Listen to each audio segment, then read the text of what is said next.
Hello? Does this thing work? This is the Peak Boredom Podcast. 3, 2, 1. That's fine. Welcome. Hey guys, welcome back to the Peak Boredom Podcast. Today we have one of Mars's friends. Yes. Who's in her planning cohort. Mm-hmm. Yes. Today we welcome Chiyi. Hi, Chiyi. Hi. Do you want to introduce yourself a bit? Yeah, my name is Chiyi, fully Chiyi, Chiyi Tam. And yeah, Mars and I are both doing the Masters of Science in Planning at the University of Toronto, and it's been a ride. 2020 has been fun. So I know you guys have a very similar mindset from what I've noticed. You want to improve planning and basically improve communities and stuff. But specifically, what part of planning are you specifically interested in? Yeah, totally. Mars and I both share we came into the program with a huge interest in public engagement specifically. Public engagement in North America is this very formalized, contracted process of how the development stages happen in a city, or when something gets built, then there's often this timeline in which there are a couple of snapshots where the neighbors and the community can come in and provide their comments, and there's a very formal legal structure around this many people around a certain kilometer radius of whichever project needs to know. They need to have opportunities to come in person, to call by phone, to email people, etc. And then this is all public engagement and input. And I specifically applied. I don't know if I ever told you this story, Mars, but I specifically applied to the planning program after I walked out of this really particularly horrible public engagement event when I was working at UBC. I was the site manager for a farm, and what was happening, it was just a very sort of typical consultation event. There was going to be this new road, a greenway. No one knows what the definition of a greenway is. It's kind of evokes the idea of sustainability. It's supposed to have a bike path on it. It's supposed to provide some habitat and buffer zone from the farm to the residential community that was being built. And so everyone who showed up to this meeting on behalf of the community, the people who care a lot about the birds, the bird watchers, the park volunteers for the nearby, who were very concerned about the nearby trees and stuff like that, and then the actual residents, they were all women, and some were women of color, including myself, and I was representing the farm.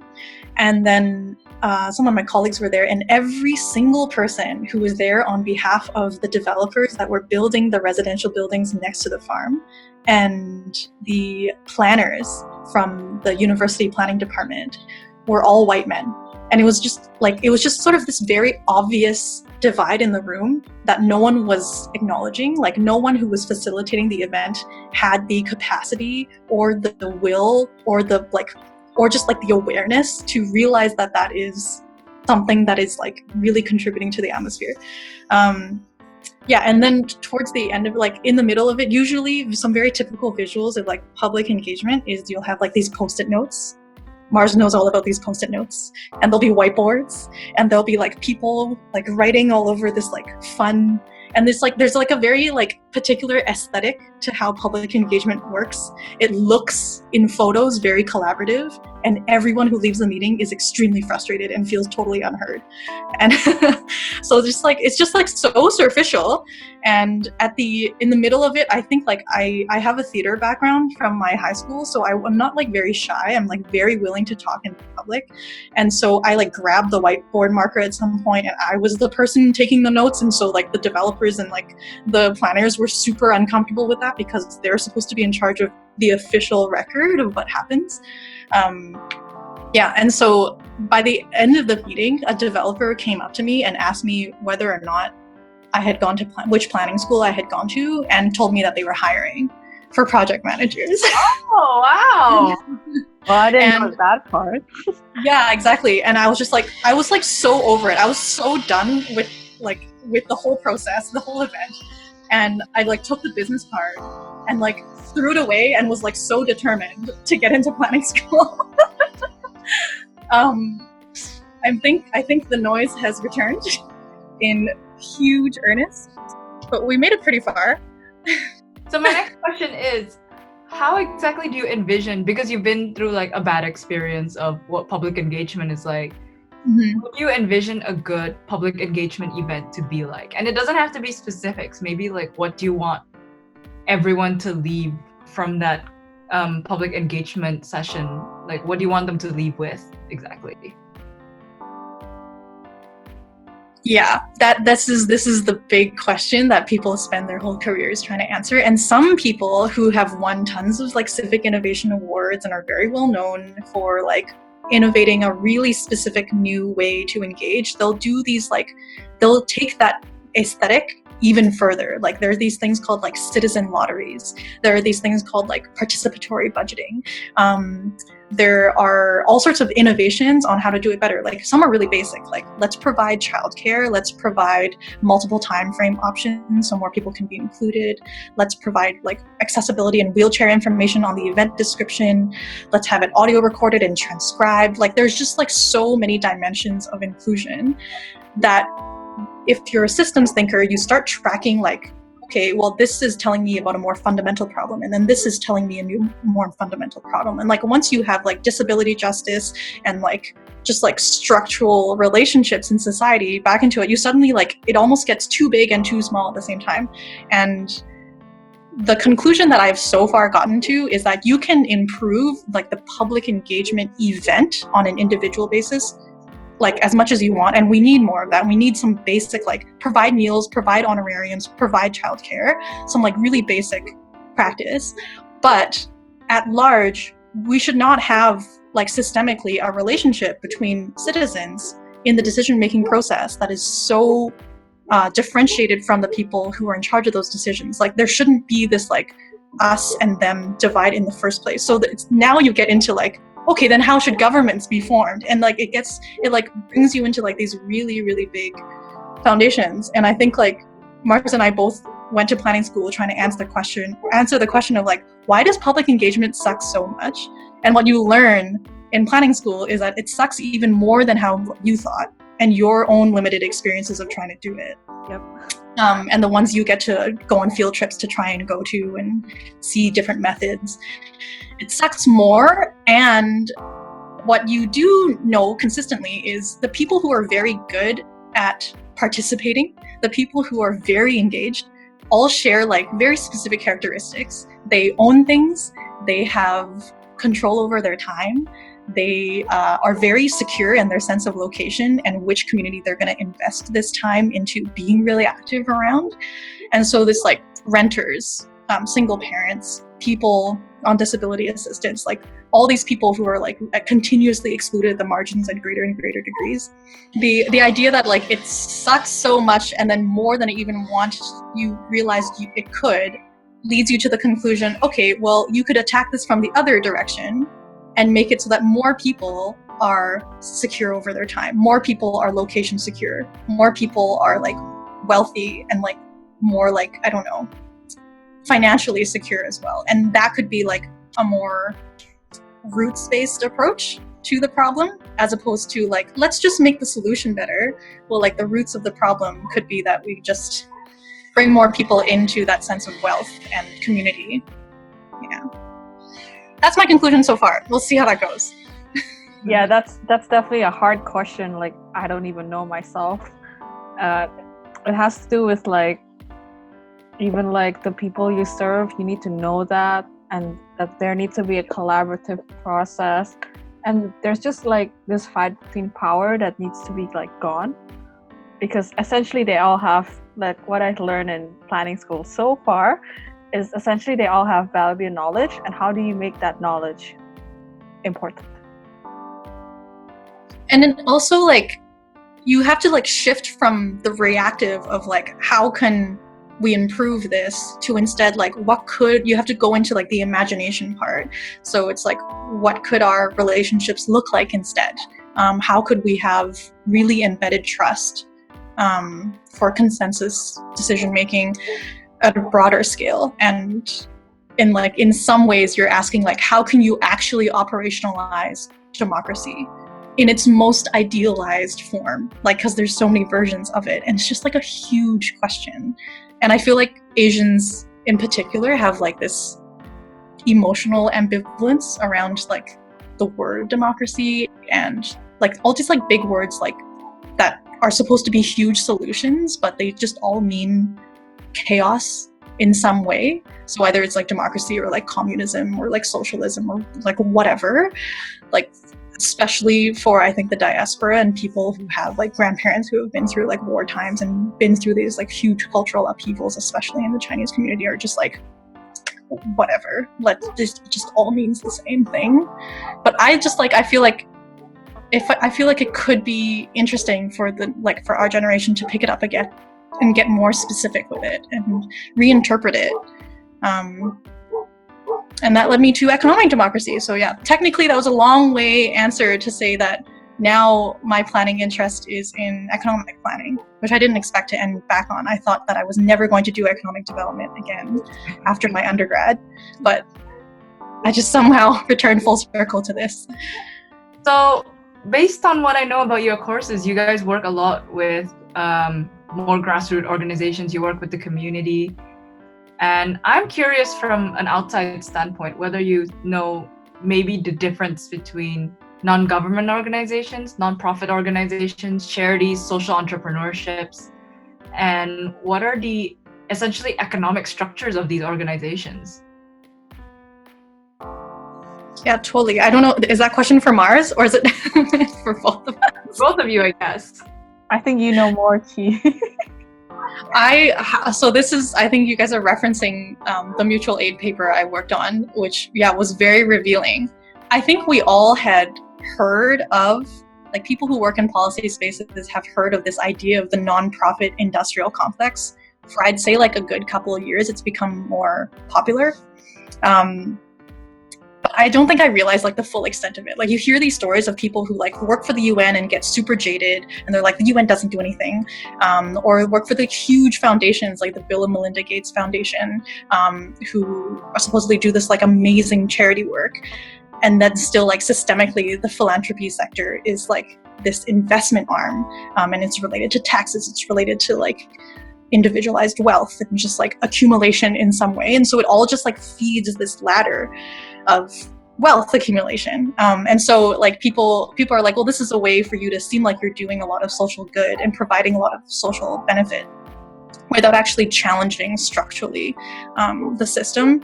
And then once you start saying that, everyone accuses you of becoming a communist. And they're like, whoa, like careful where you're going with that. So yeah, that's roughly the idea of the nonprofit industrial complex, is that you can sort of, it doesn't mean that all NGOs are bad. It doesn't mean that all nonprofits are horrible. It doesn't mean that all like grassroots groups, whatever grassroots groups means, is great as well. It's like grassroots groups can also be like residents associations and NIMBYs who like hate the idea of a safe injection site near their neighborhood, or are like really not sex work positive or things like that. So it's more to say that if you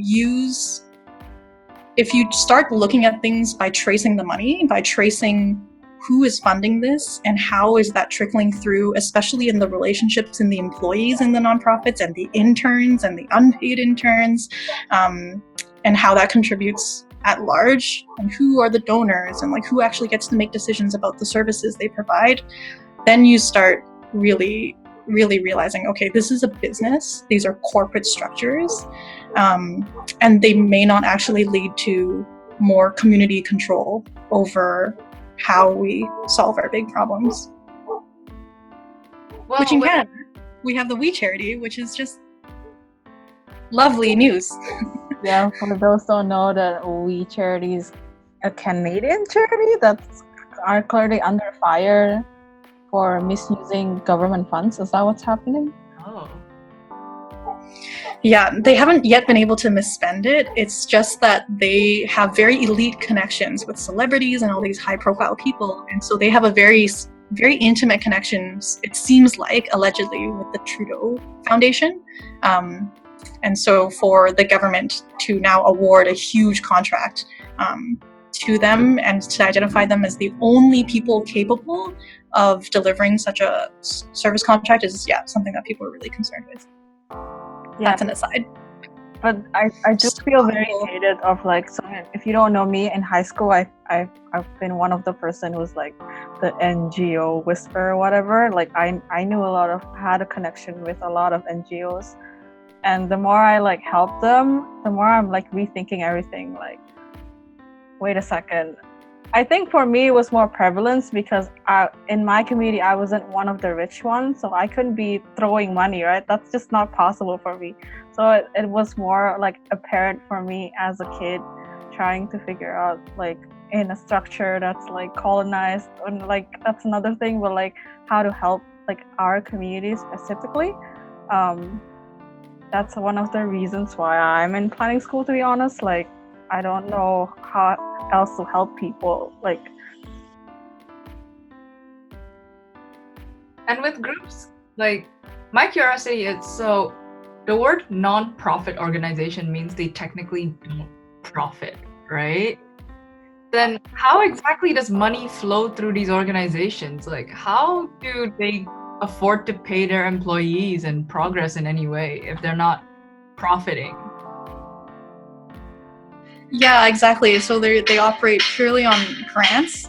I think it's just more that their goal isn't to maximize profits, and because things aren't categorized as profits. So like that's such a specific financially, it's very much jargon actually for like the average person. Like what constitutes profit? Is it just every bit of money that comes into an organization?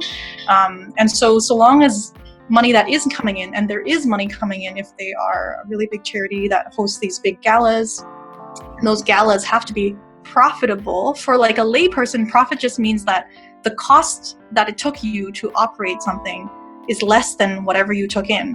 And so if like that's the whole point of a gala dinner, it's like you charge like a ridiculous like $10,000 for a dinner ticket.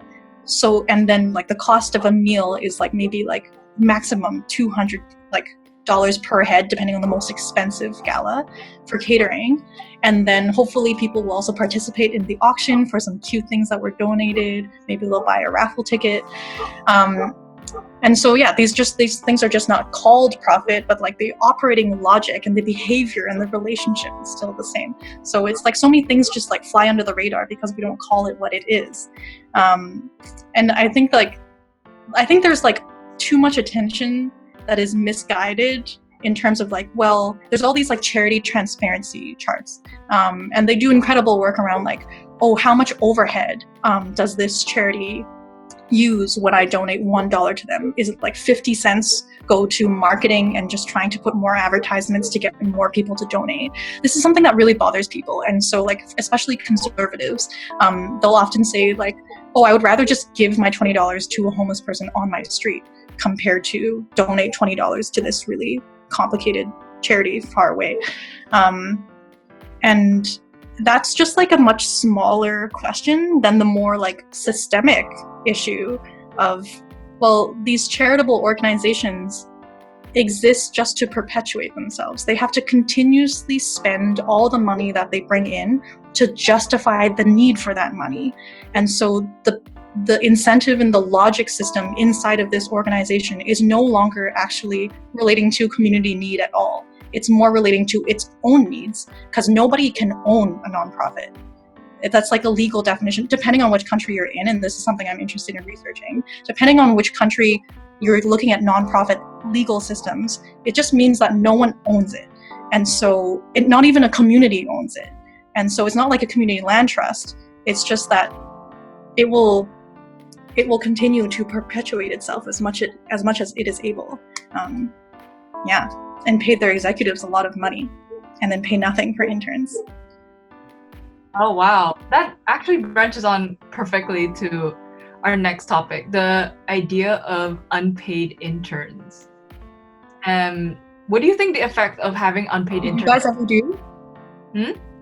Did you guys ever do an unpaid internship? A lot. I can't. How many did, like, I started in grade 10 doing unpaid internships already. How about you, Ina? I've been doing unpaid internships since the summer of between 7th and 8th grade.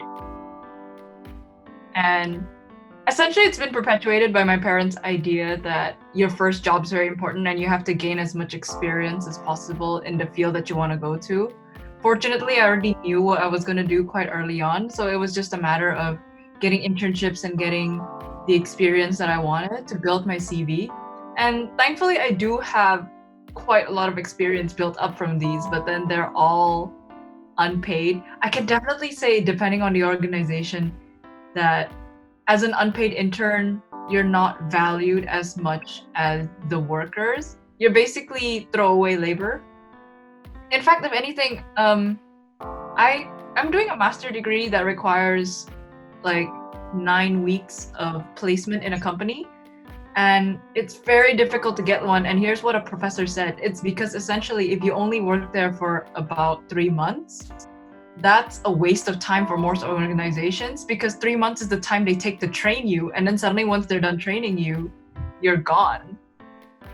So I don't know what's your experience with unpaid internships. I mean, for me, right, I didn't come from like a rich family, so like coming to that school that gave me the internship, that's like a way for me to get knowledge, like not knowledge. I mean, figuring out what you want to do too. I wasn't like Inga. I didn't know what I want to do, so it was a pain to like try so many internships and then like hating it altogether. I mean, there are a few that I'm like super inspired, like this is what I want to do in life. But like there are a few where I'm like, I have the knowledge, but like, well, there's also the complex, like you were young, so they don't want to like do it, and then you get this internship, and then they're like, well, I'm not sure. Like, there's definitely a roller coaster ride with all the internships. And especially since I've done internships, I did one internship in Singapore as well. And fortunately, I do come from a background where I am fortunate enough that I can afford to go for an unpaid internship abroad. But the issue was I felt guilty along the way because I was spending 1 month in Singapore and I was there the entire time. Like, I mean, my sister was with me doing an internship as well in another company, but she got paid. She didn't get paid much, but she still got money. I didn't get paid at all for a 1 month internship I did in a biotech company. And it was a good experience. I got like a really decent learning experience out of it, but it was still the idea. I feel like it's definitely limited to people who are more privileged financially to be able to travel abroad, do an internship somewhere for a month, not have to worry about it like tanking your financial stability for that month. Yeah, and then once you start taking that and replicating it as a pattern, and then you start to imagine, especially if you've been trained in like more systems thinking, again, the whole thing about like studying planning is like, okay, how can this be a structural issue? Like, if I hear 3 anecdotes, then what? Like, how can I imagine that operates as a whole? The craziness is once you start like, first of all, like what you guys have already done, which is like recognizing class privilege and realizing like, okay, I'm able to do this. Let's imagine why someone isn't able to do this. Or that thing you mentioned actually about being young. Like, I can't imagine being a mature student and trying to like change the industry you're in by doing a degree, and then just like feeling super awkward, like cold calling people for an internship when you've had a lot of work experience just like in a totally different field. And that must be so awkward for them because they'll like be so much potentially older than the people who are supposed to be supervising them. But like, just like how it perpetuates class like divides would be just imagining like a very, very poor student who literally could not afford to do that and has to get a job that pays at least like, let's say, minimum wage for the summer for her family to be able to like afford rent or something like that if she's contributing to it. And then that means that she has 3 years accumulated in like an undergrad degree, less summer internship experience in the related field that you're trying to like do the degree in so that you will qualify for a higher salary in the first place. And then everyone who graduates with you at the same time all applies for the same 10 jobs. Let's imagine in a weird small job market situation. And then all of them were able to afford, because their parents do not rely on their income for the summer, to do these unpaid internships. And so they go in at like a mid-level or like maybe beyond junior entry level position. Let's say it's in policy and marketing and like whatever it is. And so they start at like 50, 60, potentially 70K as an analyst. And then everyone else who wasn't able to do that and is actually asking for like a paid junior position. Sometimes they're literally called like analysts/interns, depending on which industry you're in.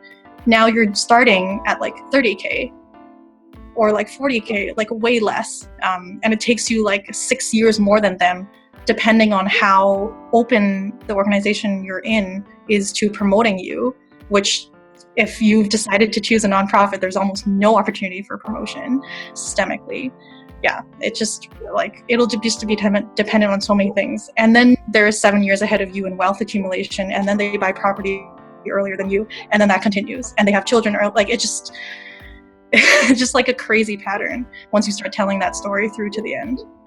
What do you mean by about a nonprofit not being able to get promoted though?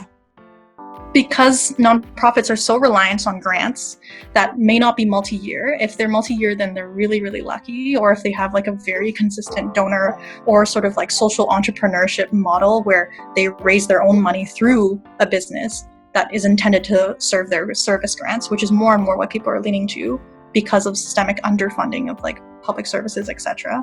Then what you'll end up getting is all of these like contracts. You get a lot of nonprofit contracts that are like tied to specific project funding. And once that project funding goes out, and if they do not successfully get awarded that grant again, your job doesn't exist again.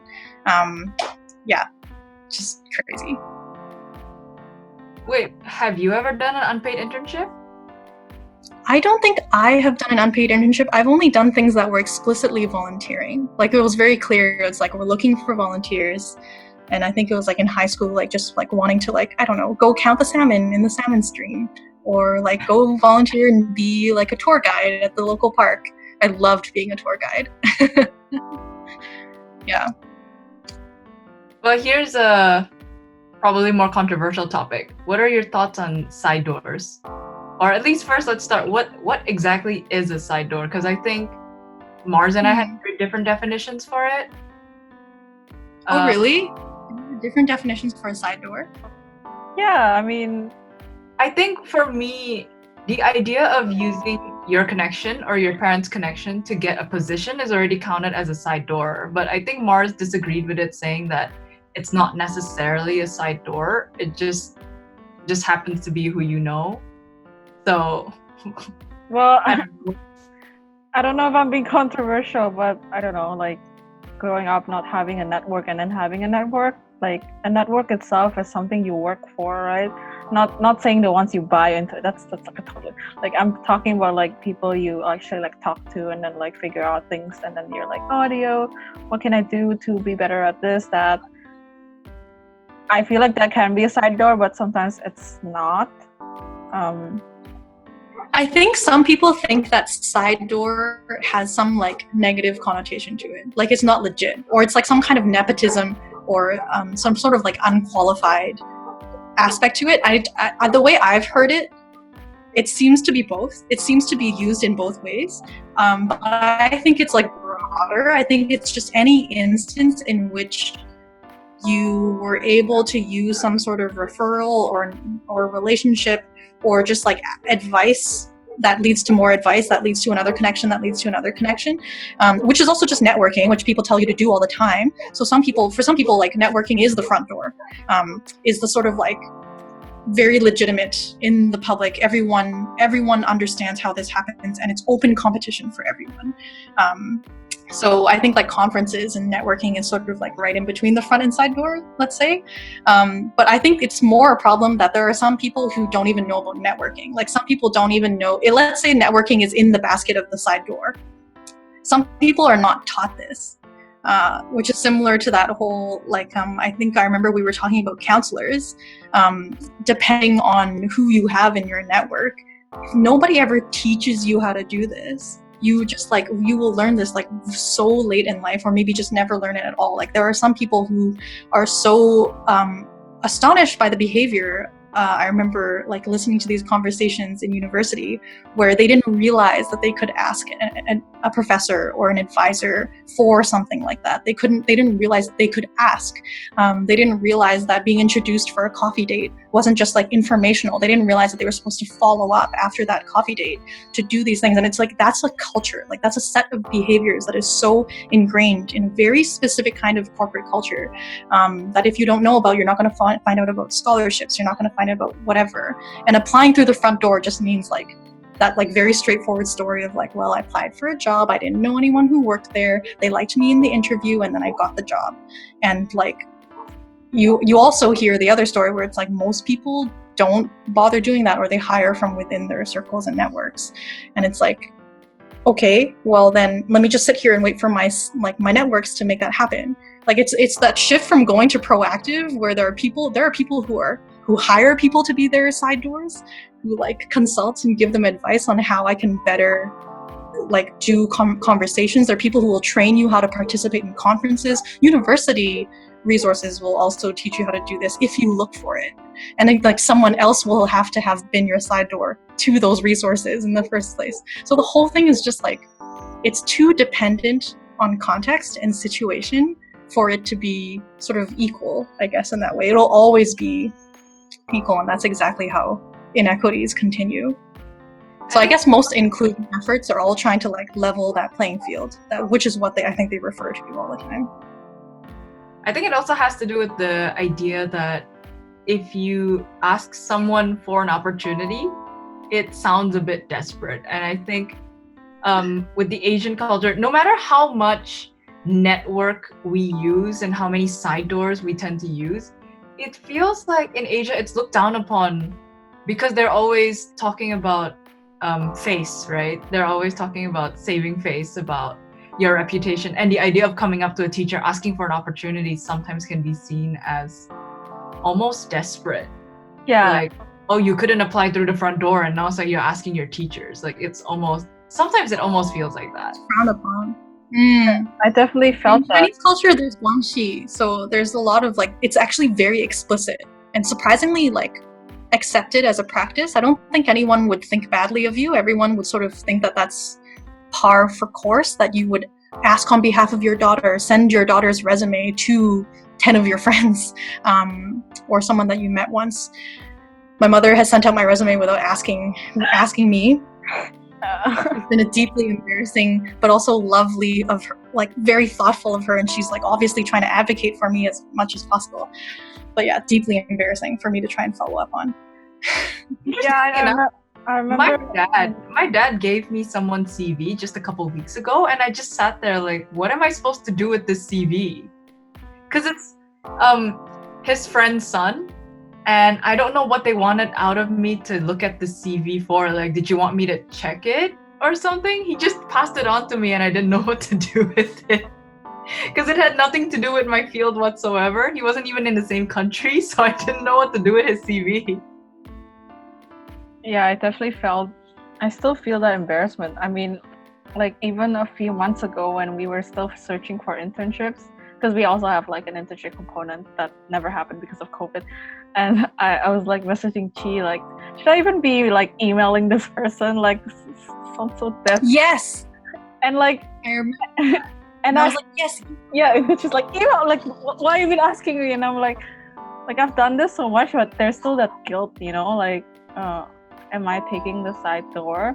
Like me and Inga were talking about, we had this internship back in high school where we were recognized for what we did and we were offered an internship.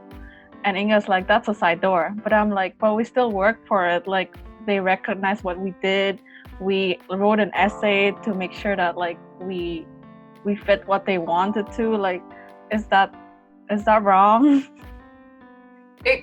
Let me clarify. So we did an internship in their city hall, in Jakarta City Hall, and we managed to partially, like part of the reason we managed to get in was that one of the people that worked there was an alumni of our school, and we were close to that alumni. And so I felt like, oh, that was really pulling the strings to get in. But Mars said no, because we technically worked for it. It just so happened they recognized our efforts, and they kind of like let us in. Yeah, but like Never coming use from- it as a way to doubt yourself, because that gets conflated with imposter syndrome really quickly. Like that gets very the slippery slope. Yeah. So like I think in terms of like personal conduct, going for it more often than not, you should never lose sight of the fact that we have not culturally solved the problem of the patriarchy, and like never lose sight of like systemically men are applying for jobs that they are 20%, 50%, 70% qualified for, and women, and then intersected with Asians, intersected with like middle class, lower class folks are applying for jobs that they are 150% qualified for.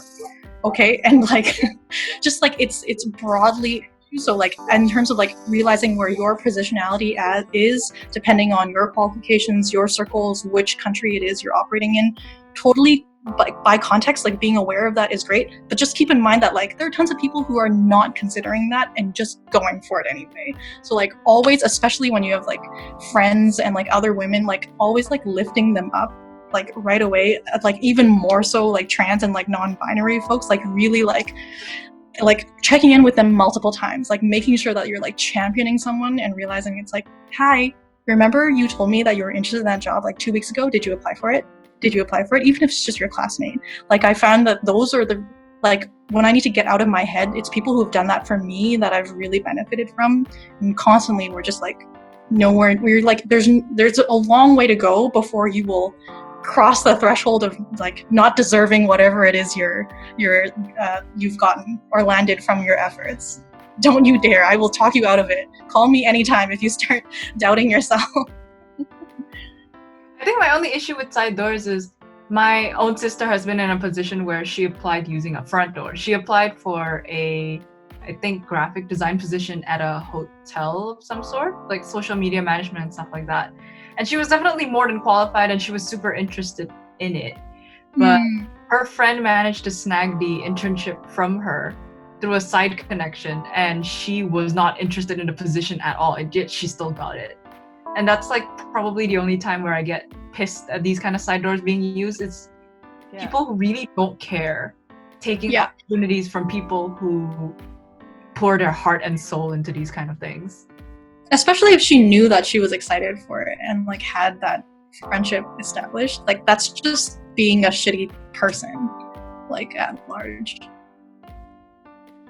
But yeah, totally. And the people who like whine and complain about the incredible opportunity they're given to like try and learn the ropes at their parents' business, for example, like that's something that you'll hear of. Thank you for coming in, Chiyi, and I hope you'll come to another episode to listen to us more. It was so fun. I will definitely listen to future episodes as well, and all the past ones. Everyone else should like and subscribe if that's a thing you can do with podcasts. Yes. See you guys soon. See you. Bye. Hello, hi. Thank you for listening to the Peak Boredom Podcast. This is Mars and Inga signing off, and don't forget to tune in next week. Please. Bye.